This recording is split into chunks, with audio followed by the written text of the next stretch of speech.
Greetings. I wanted to kick off a new series here that I wanted to get going called Three Records.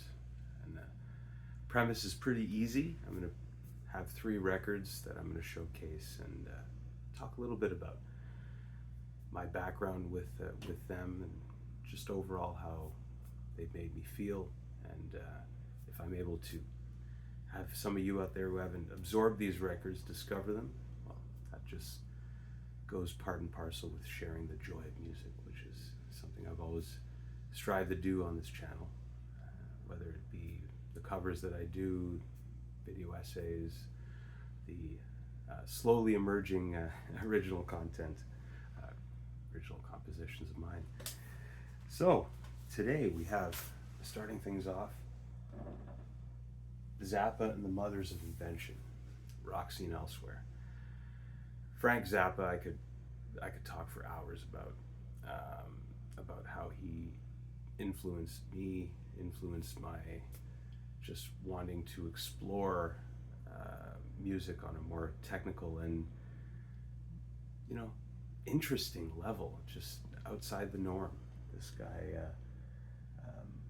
was a constant around the house growing up. My dad was a huge Zappa freak, and got to see him once.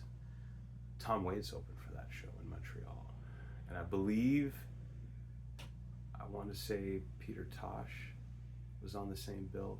Anyways, I could be wrong on that one. You can correct me on that, Dad. But this record is huge for me.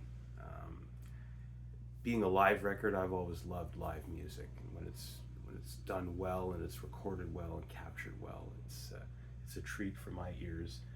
And this one's no exception. Just the performances on here. For me personally, being a drummer, Ralph Humphrey and Chester Thompson, two incredible drummers. Chester Thompson in particular, I followed his career, the years he played with Phil Collins, and just, you still have Ruth Underwood playing vibes here. Of course, you got to have George Duke and Napoleon Murphy Brock. I mean, just some great skits on this one. I remember being a kid, fairly young, maybe not like a young kid, but hearing Penguin in Bondage, not even knowing what S&M was at the time, or Bondage, and not really having a full grasp of some of the lyrical content that Frank got into. I used to always just find the songs fun. They just sounded silly and whimsical, and the older I got, the more I appreciated, especially in high school and Cégep. I really, really appreciated what Frank gave to the world. And this album I still spin to this day. I mean, when I got into vinyl, it was one of the first records I really wanted to get, and I got a pretty good used copy. Thank you, Discogs. Next up, we got John Coltrane, Giant Steps.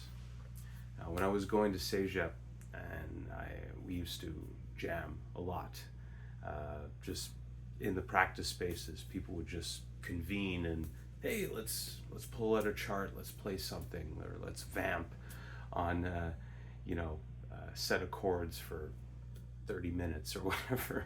We used to do some pretty interesting stuff and got quite out there. And this record, I knew the song Giant Steps and also Naima, but somebody had this on CD, and I remember one night, it was a Friday, it was usually Friday that we did most of our jamming, and somebody had it on CD, and I saw the cover, and I'm like, I know Giant Steps, but listen to those other songs.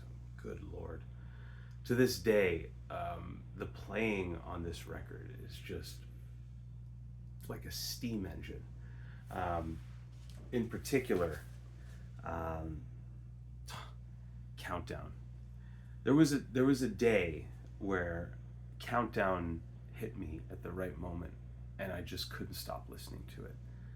I completely enthralled by what I was listening to, the speed, the intensity and energy of this track.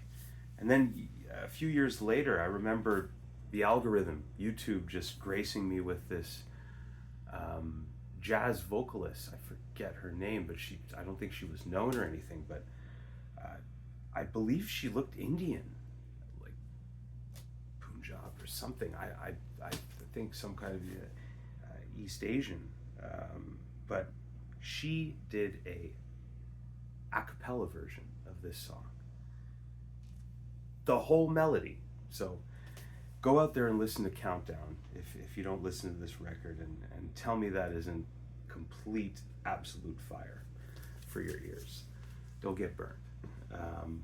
But yes, truly incredible record. Highly, highly recommend.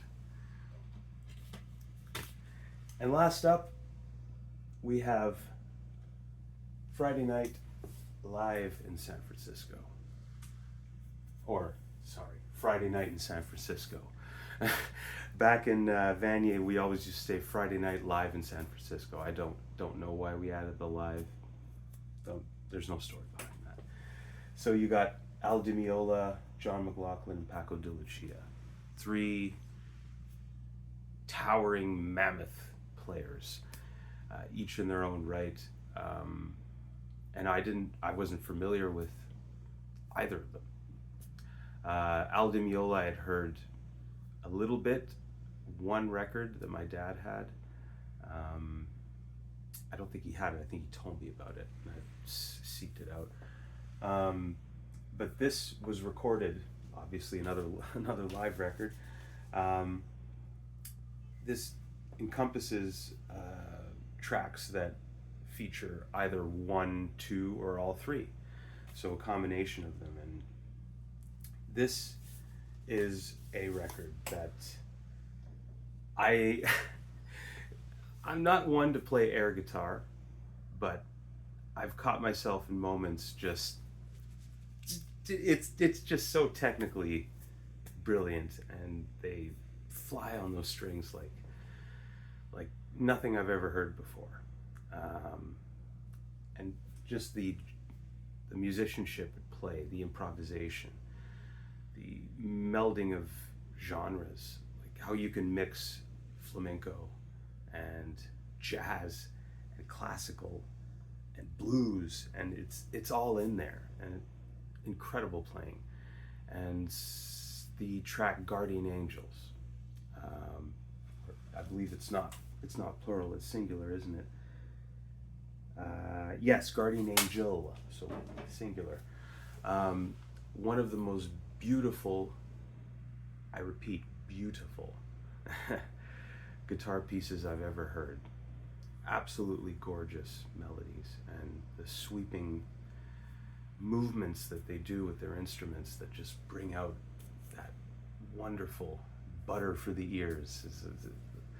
I'm even struggling to describe really in words what it does, but this is a big record for me that I had on CD for many, many years and wore that thing out. And again, when I got into vinyl, I'm like, gotta get that one. So, hope you guys got something out of this. I appreciate everybody who stops by and shows me love and support. And we'll see you on the next one. Peace out.